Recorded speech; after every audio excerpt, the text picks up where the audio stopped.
박수를 올려드립니다. 아멘. 귀한 찬양 감사드립니다.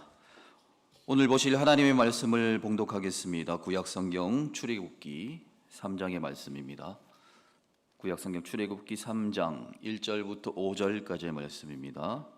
구약성경 76페이지에 있는 출애굽기 3장 1절로 5절까지 말씀을 우리 한마음으로 합독하도록 하겠습니다. 모세는 미디안 제사장인 그의 장인 이드로의 양떼를 치는 목자가 되었다. 그가 양떼를 몰고 광야를 지나서 하나님의 산 호렙으로 갔을 때에 거기에서 주님의 천사가 떨기 가운데서 이는 불꽃으로 그에게 나타났다. 그가 보니 떨기에 불이 붙는데도 그 떨기가 타서 없어지지 않았다. 모세는 이 놀라운 광경을 좀 더 자세히 보고 어째서 그 떨기가 불에 타지 않는지를 알아보아야 하겠다고 생각하였다. 모세가 그것을 보려고 오는 것을 보시고 하나님이 떨기 가운데서 모세야 모세야 하고 그를 부르셨다. 모세가 대답하였다. 예, 제가 여기에 있습니다. 하나님이 말씀하셨다. 이리로 가까이 오지 말아라. 내가 서 있는 곳은 거룩한 땅이니 너는 신을 벗어라. 아멘. 우리 시간에 불타지 않는 떨기나무라는 제목으로 최강수 목사님 말씀 전하실 때 은혜의 시간 되시기를 축복합니다.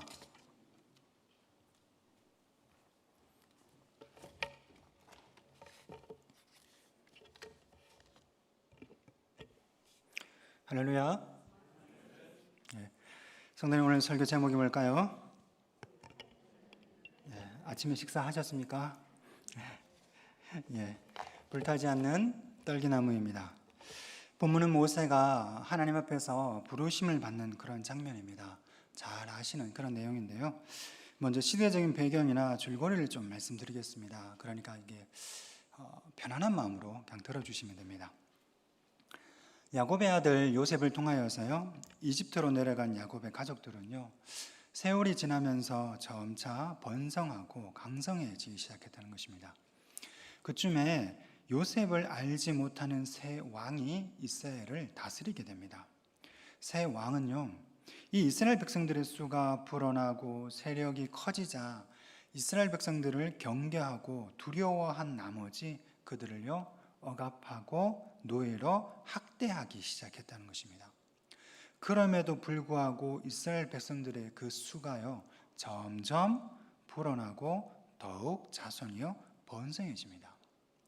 출애굽기 1장 12절과 14절에 보면요, 그러나 그들은 억압을 받을수록 그 수가 더욱 불어나고 자손이 번성하였다. 그래서 이집트 사람들은 이스라엘 자손을 몹시 싫어하였고 그들을 더욱 혹독하게 부렸다. 이집트 사람들이 흙을 이겨 벽돌을 만드는 일이나 밭일과 같은 온갖 고된 일로 이스라엘 자손을 괴롭힘으로 그들의 일은 매우 힘들었다 합니다. 급기야는요, 이 이집트 왕이요, 이스라엘 백성 가운데서 태어나는 아이 중에 여자면 살려두고 남자아이면 나일강에 던져버리라고 그렇게 명령한다는 것입니다. 출애굽기 1장 22절입니다. 마침내 바로는 모든 백성에게 명령을 내렸다. 갓 태어난 히브리 남자아이는 모두 강물에 던지고 여자아이들만 살려두어라. 그때 누가 태어났을까요, 성도님? 그때 모세가 태어납니다. 부모님은요, 모세를 3개월 동안 이렇게 숨기지만 도저히 어떻게 할 수가 없었다는 것입니다. 이집트 이 병사가 지나가면 조용해야 되는데 아기가 그렇게 하는가라는 것입니다. 아기는 어떻습니까? 자기 기분이 좋으면 웃고요, 배고프거나 짜증나거나 아프면 운다는 것입니다. 전혀 다른 사람을 배려해 주지 않는다입니다. 그리고 아기가 자랄수록 울음소리는요, 점점 더 커진다는 것입니다. 결국 부모님은요, 갈대 상자를 가져다가 역척과 송진을 바르고 그 안에 아기를 넣고 나일강과 갈대 사이에 놓아둡니다. 그때 마침 이집트 바로의 딸이 목욕하러 나일강에 와서 이 아기를 발견하고 그 아이를 자기 자식으로 키웁니다. 그리고 물에서 건져냈다고 그 아이의 이름을 모세라고 지어줍니다. 그래서 모세의 이름의 뜻은 물에서 건져내다입니다. 그렇게 모세는 40세가 될 때까지 공주의 아들로서 자라며 이집트의 왕자로서 참 호화로운 왕궁 생활을 합니다. 그러나 자신의 근본은요, 하나님의 백성인 이스라엘 사람인 것을 알기에 하나님께서 자신을 통해 이스라엘 백성을 구원할 것을 생각하고 있었다는 것입니다. 사도행전 7장 25절에 보면 그는 자기 동포가 하나님이 자기 손을 빌어서 그들을 구원하여 주신다는 것을 깨달을 것이라고 생각하였는데 그들은 깨닫지 못하였습니다 라고 그래서 나옵니다. 하루는요, 고된 노동을 하는 자기 동족 이스라엘 형제가 어떤 이집트 사람에게 매를 맞고 있는 것을 보게 되었습니다. 그것을 보고 화가 난 모세가 주변에 사람이 없는 것을 살피고는 이집트 사람을요 쳐 죽이고 몰래 모래 속에요 묻어버립니다. 그리고 그 다음날 어떻습니까? 다시 나가보니까 어제 그 형제가 이번에는 같은 동족끼리 또 싸우고 있는 것입니다. 그래서요 모세가 또 말렸습니다. 그러자 이 이스라엘 형제가 이렇게 이야기하는 것입니다. 누가 당신을 우리의 지도자와 재판관으로 세웠단 말이오. 당신이 이집트 사람을 죽이더니 이제는 나도 죽일 작정이요. 모세는요 이 일이 탄로난 것을 알고 두려워하였다입니다. 그리고요 바로가 이 일을 전하여 듣고 모세를요 죽이려고 찾았다입니다. 이집트의 왕 바로가, 임금인 이 바로가요 모세를 죽이려고 한 것입니다. 모든 것이 들통나버린 이 모세는 어떻습니까? 하루아침에 호화로운 이집트 왕자 생활이 끝나고요 살인자, 도망자가 되어서 미디안 땅에 숨어 들어가서 양떼를 치는 목자 신세가 됩니다. 그렇게 해서요 40년이라는 세월을 보냅니다. 모세의 나이가요 이제 이쯤 되면 나이라고 말 못합니다. 연세라고 불러야 됩니다. 연세가요 어느덧 80세가 돼버렸다는 것입니다. 80세가 된 이 모세, 그날도 어떻습니까? 어김없이 양떼를 치며 하나님의 산 호렙에 이르게 됩니다. 오늘 읽은 이 본문이요 그 다음 내용이라는 것입니다. 하나님께서요 80세 노인 모세를 부르시는 장면입니다. 성도님 여기까지 들으신다고 고생하셨습니다. 자, 첫 번째입니다. 하나님이 함께 계십니다. 하나님이요 함께 계신다입니다. 80세 모세의 눈앞에요 놀라운 광경이 펼쳐집니다. 떨기나무에 불이 붙었는데요 나무가 타지 않습니다. 떨기나무는요 아주 연약해서요 사막의 열기에도 자연 발화되어서 쉽게 불이 붙고 순식간에 타버린다는 것입니다. 모세는 이 미디안 광야에서 양치면서 이 광경을 약 40년 넘는 동안 이걸 봤다는 것입니다. 그러니 얼마나 이걸 너무 잘 알겠습니까? 그리고 얼마나 이게 식상하겠습니까? 아 저기 불이 붙었네, 다 탔네. 아 저기 불이 붙었네, 또 다 탔네. 이런 것입니다. 40년 동안 본 것입니다. 그런데요 오늘따라 이게 어찌된 일인지 불이 붙었는데 전혀 타지 않습니다. 참 신기한 일이라는 것입니다. 모세는 하도 신기해서 그 떨기 나무 쪽으로 갑니다. 그리고 그곳에서 하나님으로부터요 소명을 받게 된다는 것입니다. 성도님, 불이 붙었지만 타지 않는다는 이 떨기나무, 이것이 무엇을 의미하는 것 같을까요? 불이 붙었는데 타지 않는 이 떨기나무, 이것이 과연 무엇을 의미하는 것일까요? 이것은 마치 무엇과 같은가 하면 이집트에서 고난을 당하는 이스라엘 백성들의 그 모습과 같고 모세 자신의 모습과 같다는 것입니다. 이집트로부터 어떻습니까? 끊임없는 노동력 착취와 학대, 그로 인한 고된 노예 생활, 그리고 이스라엘 자손들의 대를 끊어버리려고 남자아이는 태어나자마자 모두 나일강에 던지라는 무서운 죽음의 명령 등등, 정말 이 정도까지 갔으면 이스라엘 백성들 인생이 곧 끝나버릴 것 같고 삶이 어떻게 불타버릴 것 같은데 어떻습니까? 이스라엘 백성들은요 여전히 건재하고 오히려 인구는 더 늘어났다는 사실입니다. 출애굽기 1장 20절입니다. 그래서 하나님이 산파들에게 은혜를 베풀어 주셨으며 이스라엘 백성은 크게 불어났고 매우 강성해졌다입니다. 어떻게 해요? 이스라엘 백성들은 크게 불어났고 매우 강해졌다입니다. 모세 자신 또한 어떻습니까? 거대 제국 이집트의 왕자입니다. 화려한 왕궁 생활 40년을 누렸습니다. 이 정도면요, 금수저 중에서도 탑을 찍을 것입니다. 그러다가 한순간 어떻게 되었습니까? 그만 살인자여 도망자가 되어서 미디안 광야에서 음매하고 양똥 냄새 맡으면서 양치기 목동으로 40년을 보냈습니다.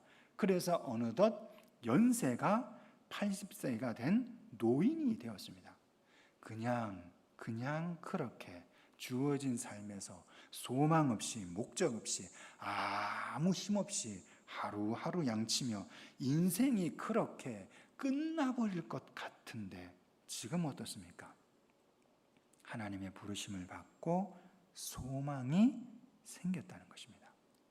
성도님, 이집트에서 혹독하고 고된 노예 생활로 더 이상 소망 없는 이 이스라엘, 왕자에서 한순간 살인자가 되어서 도망자로 생활 40년, 더 이상 소망 없는 모세, 다 너무나도 연약한 떨기나무 같은 인생인데, 그래서 시련과 고통의 불꽃 앞에 다 타버리고 인생이 그렇게 끝나버릴 것 같은데, 이 시련과 고난의 불꽃 가운데서 인생이요 타버리지 않았다는 것입니다. 그렇게 될 수 있었던 이유가 뭘까요? 바로 하나님이요 함께 계셨기 때문입니다. 다니엘의 세 친구들이 어떻습니까? 금 신상 앞에 절하지 않으면 맹렬히 불타는 화덕 속에 던져 넣겠다고 했을 때 다니엘의 세 친구는요 끝까지 금 신상 앞에 절하지 않았습니다. 그렇게 해서 다니엘의 세 친구는요 7배나 더 뜨거운 화덕 속으로 던져지게 됩니다. 그럼 어떻게 될까요? 타버리지 않습니까? 그죠? 그런데 타버리지 않았다는 겁니다. 그들을 잡고 있던 병사는 뜨거운 불꽃에 다 타버렸는데도 다니엘의 세 친구는 활활 타는 화덕 속에 들어가도 타지 않았습니다. 누가 함께 했기 때문입니까? 주님이요 함께 하셨기 때문인 것입니다. 다니엘이요 매일 하루 3번 창문을 열고 감사 기도를 하는 것을 알고 다니엘을 그 시기하던 사람들이 궁리하여서 임금에게 지금부터 30일 동안 다른 신에게 기도하는 자는 사자굴에 넣어 버리자고 요청합니다. 그래서 그 법이요 시행됩니다. 하지만 다니엘은 어떻습니까? 그런 것과 전혀 상관없이 하루 3번 창문을 열고 여전히 하나님을 향해서 감사 기도를 드렸습니다. 그래서 결국 다니엘은요 잡혀서 사자굴 속에 들어가게 됩니다.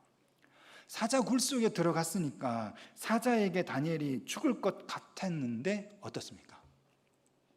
사자에게 잡혀 먹혀 죽지 않았다는 것입니다. 오히려 사자를 베개로 삼아 잠만 잘 잤다고 누가 그러더군요.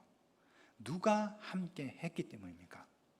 하나님이요 함께 하셨기 때문인 것입니다. 성도님, 떨기 불꽃 가운데 하나님이 계셨기 때문에 떨기나무가 타지 않는 것처럼 끝나버릴 인생 같은데, 소망 없는 인생 같은데 그 가운데 하나님이 함께 하시면 소망이 생긴다는 것입니다. 성도님, 우리가요 하면 좌절이지만 하나님이 함께 하시면 그것이 바로 희망이고 소망입니다. 그 소망의 하나님께서요 지금도 오늘도 우리를요 보고 부르고 계신다는 사실입니다.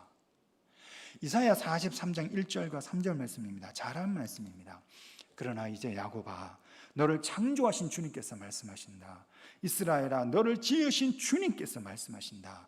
내가 너를 속량하였으니 두려워하지 말아라. 내가 너를 지명하여 불렀으니 너는 나의 것이다.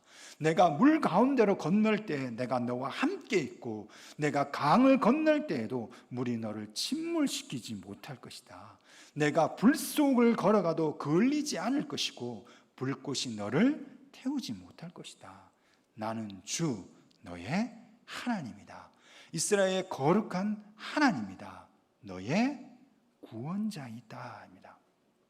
성도님, 그 하나님을요 삶에서 인정하시기를 소망합니다. 그 하나님께 우리의 삶의 주도권을 내어 드리시기를 소망합니다. 그러면요 하나님께서요 우리의 삶을 다스리기 시작한다는 것입니다. 그런데 여기서요 한 가지 요구하는 것이 있습니다. 둘째입니다. 순종하라입니다. 두 번째, 순종하라입니다. 출애굽기 3장 5절 후반절에 보면요 너는 신을 벗어라 합니다. 신을 벗는다는 것은요 외국 사람들이 존경의 표시로 모자를 벗는 것과 같이 겸손과 순종의 표시입니다. 이전까지 너의 발로 가고 싶은 곳을 다녔고 너가 하고 싶은 대로 했지만 이제는 그렇게 살지 말라는 것입니다. 너의 기분 따라서, 너의 욕심 따라서, 너의 생각대로 그렇게 살지 말라는 겁니다. 너의 뜻대로 살지 말고 하나님의 뜻대로 살라는 것입니다. 한마디로요, 하나님의 부르심 앞에 순종하라는 의미입니다. 성도님, 순종하기가 쉬울까요? 어려울까요? 대답하지 않는 것은 모른다는 거죠. 다르게 질문해 보겠습니다. 성도님, 하나님의 명령은 단순할까요? 단순하지 않을까요? 그렇다면 하나님 명령은 순종하기가 쉬울까요? 어려울까요? 잘 모르시겠죠? 그죠? 신명기 30장 11절과 14절 말씀입니다. 개역 개정으로 제가 읽어드리겠습니다. 내가 오늘 내게 명령한 이 명령은 내가 어려운 것도 아니요 먼 것도 아니라 하늘에 있는 것이 아니니 내가 이르기를 누가 우리를 위하여 하늘에 올라가 그의 명령을 우리에게로 가지고 와서 우리에게 들려 행하게 하려 할 것이 아니요 이것이 바다 밖에 있는 것이 아니니 내가 이르기를 누가 우리를 위하여 바다를 건너가서 그의 명령을 우리에게로 가지고 와서 우리에게 들려 행하게 하려 할 것도 아니라 오직 그 말씀이 내게 매우 가까워서 내 입에 있으며 내 마음에 있은즉 내가 이를 행할 수 있느니라 입니다. 그런데 사람들 어떻습니까? 매우 단순한 이 진리를 자꾸 복잡하게 만들어 버린다는 것입니다.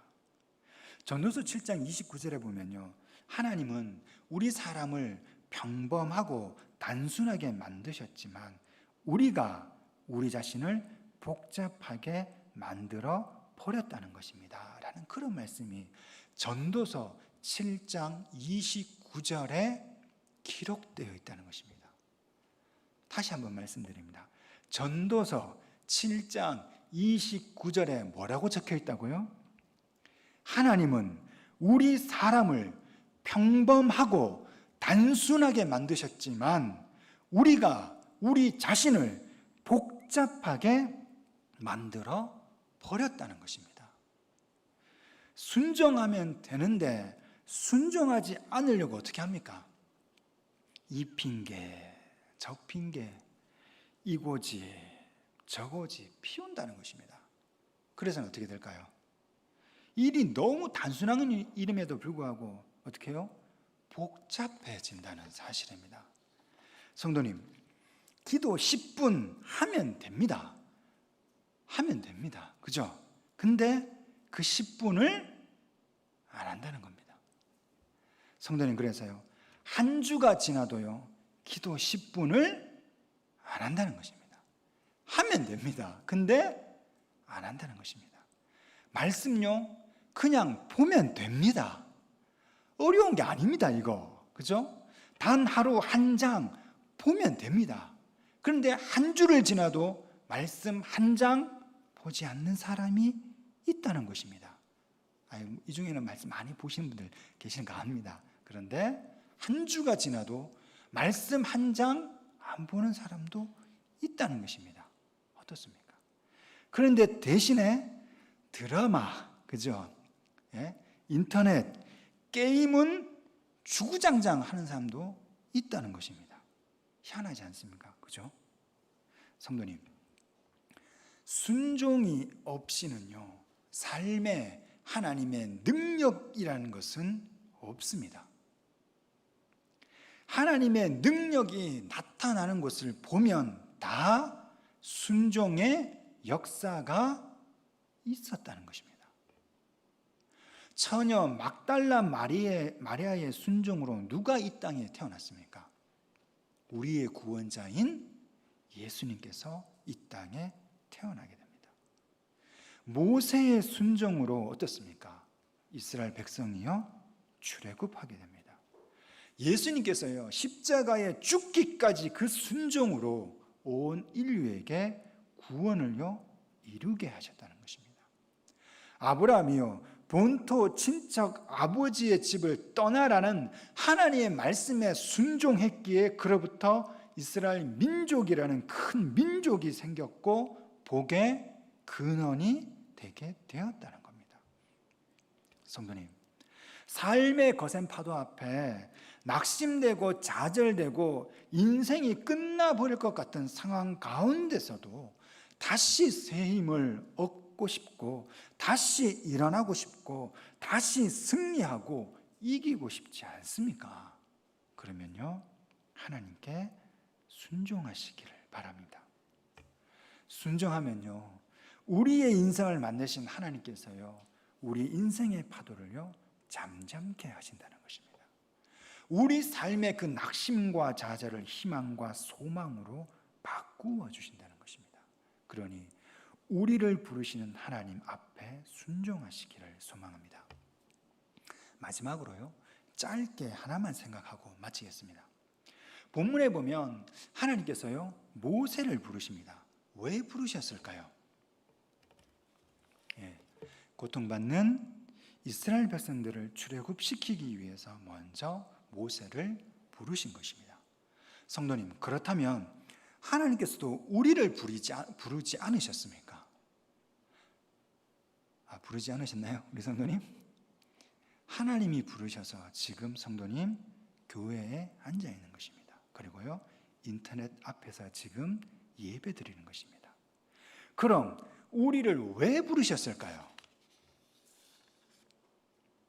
우리를 잘 먹고 잘 살게 하려고, 부귀영화 누리며 남부럽지 않게 그렇게 살려고, 하는 사업마다 잘 되게 해주려고, 그래서 우리를 부르셨습니까? 그래서 우리를 부른 게 아니라는 것입니다. 우리의 이루지 못한 소원을 이루기 위해서 부른 게 아니라는 것입니다.